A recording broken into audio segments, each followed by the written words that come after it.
say that I'm sure that if all of you are as interested in hearing what follows me as I am, that we could agree that I should sit down. Chairman Young, Mayor Shirk, President McGee, honored guests, ladies and gentlemen. Peggy, my wife, and I are just overwhelmed with the warm hospitality of Oklahoma. This is tremendous. And Mayor Shirk, there's certainly no wall around the hearts of these warm and friendly people that we've met. This is wonderful.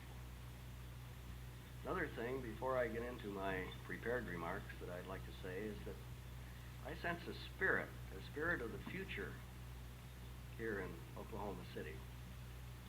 Much of this is due, I'm sure, to the efforts of the Frontiers of Science, the Chamber of Commerce, but perhaps most of all to the people of Oklahoma. It's certainly an enjoyable spirit to observe.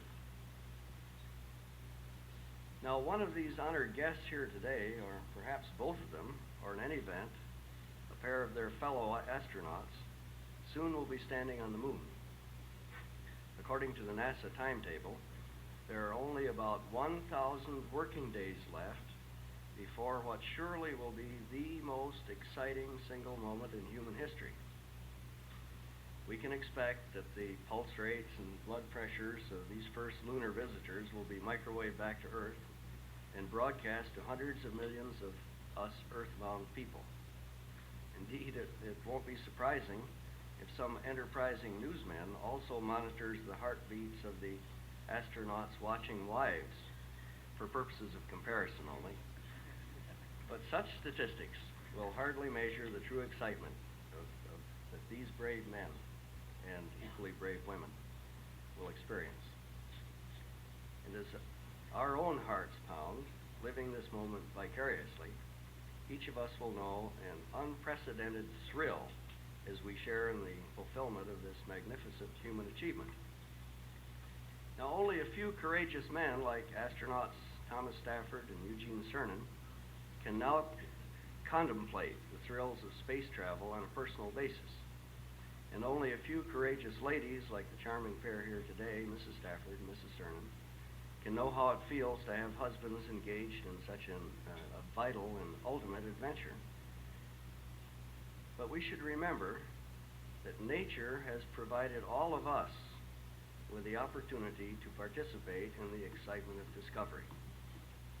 This Earth has only one moon and only a pair of men who can be the first to stand on it.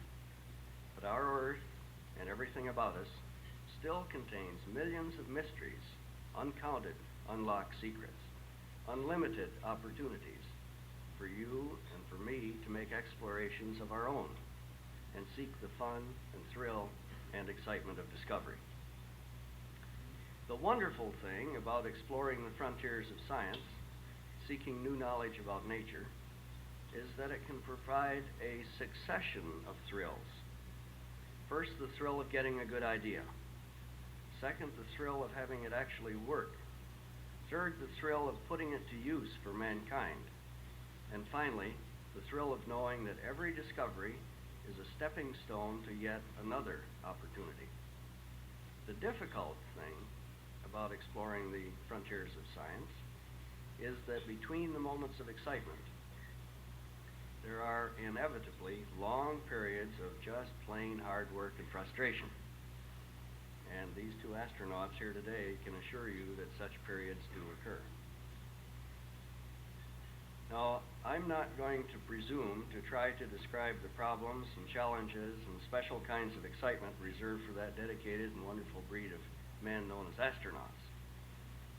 Instead, today I want to emphasize that every one of us, if we really want to, can be an explorer, a pioneer, a discoverer.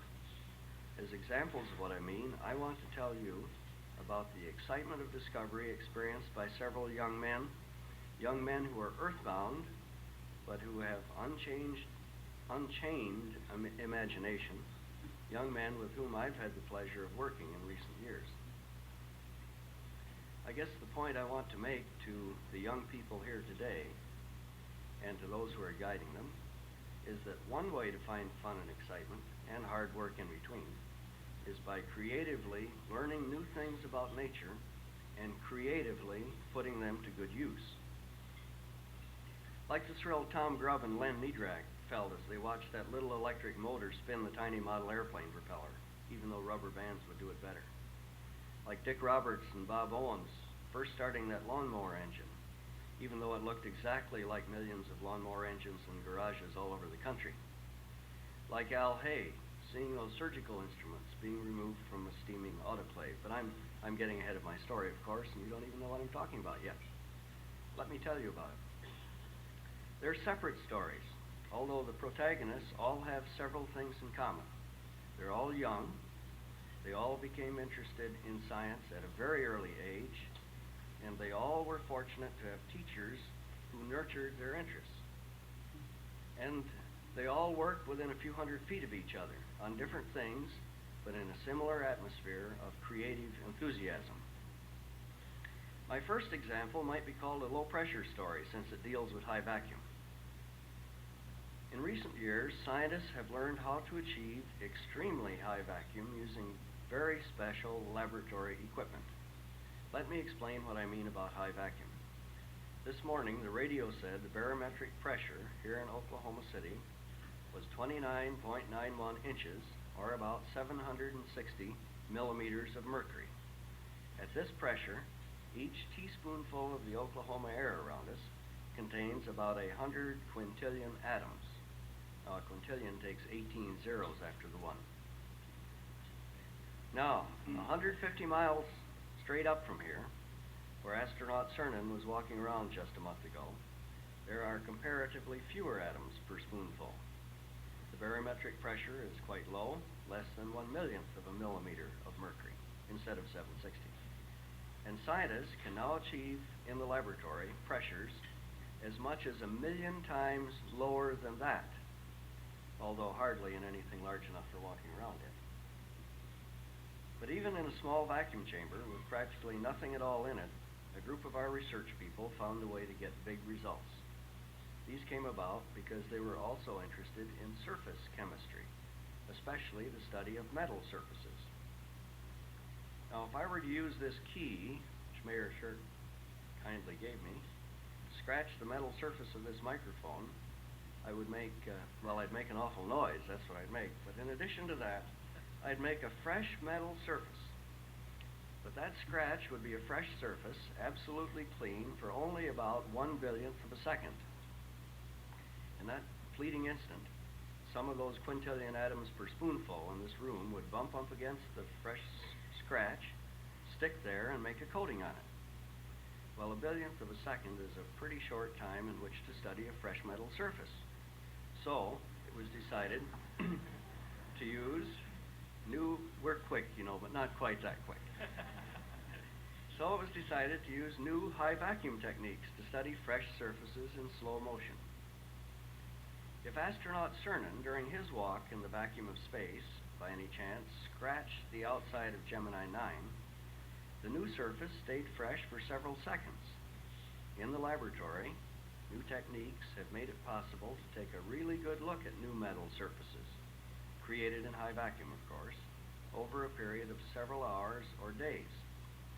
The long, hard job of using these new techniques to see what could be learned has now produced many useful results. Some of these came in a rather unexpected area of understanding friction. As you know, in every machine that has moving parts, there are problems of friction, lubrication, wear. Because fresh metal surfaces, fresh for only the tiniest fraction of a second, are fundamentally involved in these phenomena, scientists have never had a very full understanding of the hows and whys of friction. High vacuum gave a new way to look at this problem in slow motion. You can imagine that this idea stirred some real excitement. An obvious metal to look at first was aluminum, since aluminum is notoriously hard to lubricate. With even the best of ordinary lubricants, aluminum tends to seize and weld together when you try to slide two pieces against each other. Studies of fresh aluminum surfaces conducted under high vacuum then produced entirely new knowledge about what really happens chemically when aluminum moves against aluminum or some other metal. Excitement. Then some entirely new lubricants were created. Using these lubricants, aluminum bearings were made with friction as low as those of traditional Babbitt bearings. More excitement. Soon a whole new family of aluminum lubricants was on the market. Design engineers were finding a myriad of unexpected ways to use them. Small electric motors, made by the millions for home appliances, were completely redesigned and improved with aluminum bearings. More excitement and satisfaction from seeing the idea pay off. And further, there was the excitement of realizing that aluminum lubricants were only a first step. One of these high vacuum experts is named Dick Roberts. He likes to say, by the way, that he's learning more and more about less and less. He was working side by side with Bob Owens, a young mechanical engineer who got intrigued with finding problems that new lubricants could solve.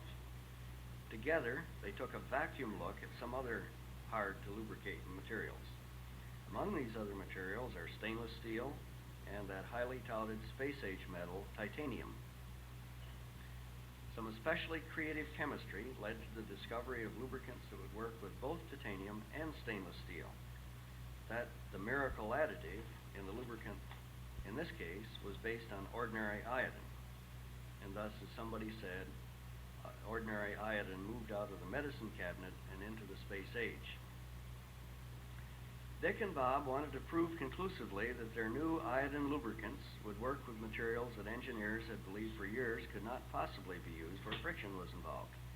So they built a very common machine with moving parts, a gasoline engine for a lawnmower, out of a variety of materials. At one place or another in this engine, they had titanium sliding on titanium, titanium on stainless steel, stainless on stainless, and both on ordinary steel, and so forth. Our metallurgists, who seemed to be a little skeptical of this exercise, said, we don't want to be around when you try to start that thing. But Bob and Dick put their iodine lubricant in the crankcase and experienced the thrill of seeing that machine that shouldn't run at all run perfectly. Now, because titanium is important for the outer skin of spacecraft and supersonic aircraft, and because these parts must be shaped and formed, and because the new iodine lubricants are proving more and more useful for such applications every day, I think it's safe to say that Dick Roberts and Bob Owens have a lot more fun to look forward to. Now let's go to Al Hay. Al Hay had a different kind of exciting idea a few years ago.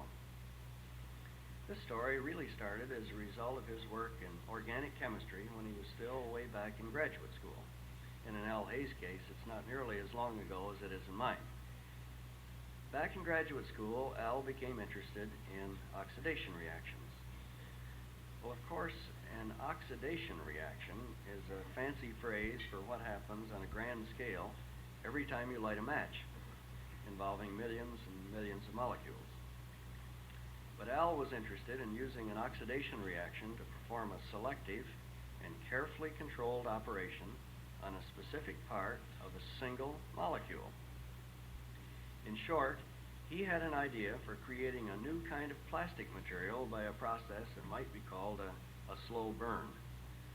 The idea was exciting enough that Al was seen in his laboratory night and day, weekends and holidays, tracking down and trying the seemingly endless combinations of raw materials and chemical catalysts that might work best. He had plenty of disappointments and frustrations, but he also had the thrill of producing, within a few months, an entirely new polymer material called polyphenylene oxide, and we call it PPO for short. PPO was exciting from the beginning because it was a plastic material with unique properties such as excellent strength at high temperatures, excellent resistance to hot water and salt water, and so forth. Before long, pilot plant quantities of PPO had been produced. One of the first experimental applications was to mold the plastic into the complicated shapes of surgical instruments. PPO proved to be the first moldable plastic material that could repeatedly withstand the temperature and steam of operating room autoclaves used for the sterilization of such instruments. Sure, Al Hay was pleased and excited because his idea provided an answer to lighter weight, easier to handle surgical instruments. But that was only the beginning, because PPO proved to be the strong polymer material that people had been looking for hundreds of new and useful purposes. Within the past year and a half, a new company has been created in the Netherlands to make PPO for the European markets. Another new PPO company is being formed in Japan, and later this year, within a few miles of where Al did his first test tube work, a new multi-million-dollar manufacturing plant will be completed and in the business of producing PPO by the carload. Al remains even more excited about the next generation of new polymer materials that's coming from his original discovery, a revolutionary basic chemical process called oxidative coupling. Finally, I want to tell you the story of Tom Grubb and Len Niedrak and the fuel cell. I must say, parenthetically here, that I didn't check with the astronaut guests to find out if the thing worked or not, but since I didn't read anything in the newspapers, I assumed it did. Fuel cells or the idea for fuel cells was invented in England way back in 1939. But last month, when astronauts Stafford and Cernan used a fuel cell to provide onboard electricity for the Gemini 9, it was only the fourth time in history that there had ever been a practical application for a fuel cell. The first three times were Gemini 5, Gemini 7, and Gemini 8. Now, by practical application, I mean that these were the only times in history when a fuel cell was ever used where it had to be used, when nothing else could have been done.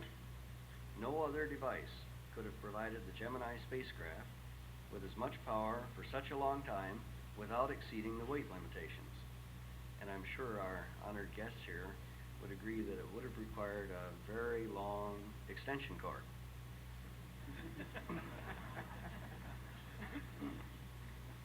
Without going into technical detail about fuel cells, just let me say that a fuel cell is a device that converts chemical energy in common fuels directly into electrical energy with no moving parts. You're all familiar with a process called electrolysis, putting an electric current through water to separate it into hydrogen and oxygen. In the simplest form of the fuel cell, hydrogen and oxygen are put back together again to make water and generate electricity in the process. It's fundamentally an extremely efficient method of making electric power. Some 10 years ago, Tom Grubb got the exciting idea that ion exchange membranes might be used as electrolytes in a fuel cell. Ion exchange membranes were a relatively new kind of material, then being considered mostly as a means of removing salt from water. Tom's inspiration was followed by a typical collection of disappointments and troubles, but the advent of the space age in 1957 provided ample motivation to continue.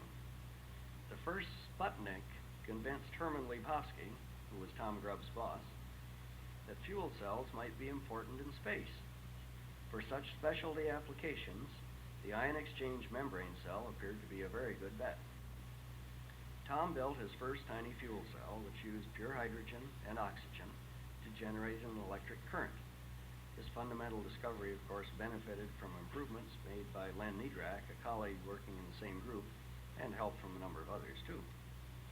Soon, Tom and Len had a fuel cell hooked up to run a small motor and turn a very small propeller, about the size of those used in model airplanes. It wasn't very impressive until you realized how simple this generator was, and the fact that it seemed to run almost forever on a very small amount of fuel. Well, there's not time today to relate the sequence of research and development events and the work of hundreds of scientists and engineers and the disheartening frustrations between these hard-won successes that took the early Grubb-Niedrak cell to the very sophisticated fuel cell units used in the Gemini program. Let's just say that when those first practical fuel cells did work successfully in Gemini 5 last August, there were two mighty, proud, and happy fellows named Grubb and Niedrak watching the news. And of course, today, these two and their many associates in fuel cell research are more enthusiastic than ever about the future of fuel cells. Recently, they found ways to use common fuels, ordinary hydrocarbons, like come out of the wells out here, such as natural gas and diesel oil and so on. Along with dozens of other dedicated scientists and engineers, they're trying to find ways to make fuel cells like that at a cost that will make them attractive for many applications much more commonplace than Gemini spacecraft. Well, these examples of earthbound adventure are only three from among countless stories that might be told about recent scientific achievements. They've been told merely to illustrate that the excitement of discovery can come to many people in many ways if they will seek it imaginatively and creatively. Today, we salute all pioneers of the frontiers of science. We salute the explorers of outer space, of whom there can be for now at least only a few. We salute the explorers of the inner secrets of nature, of whom there can be and must be thousands coming from the ranks of fine young people like those here today. We salute you all, wish you the fun, the hard work, the thrills, and the excitement of discovery.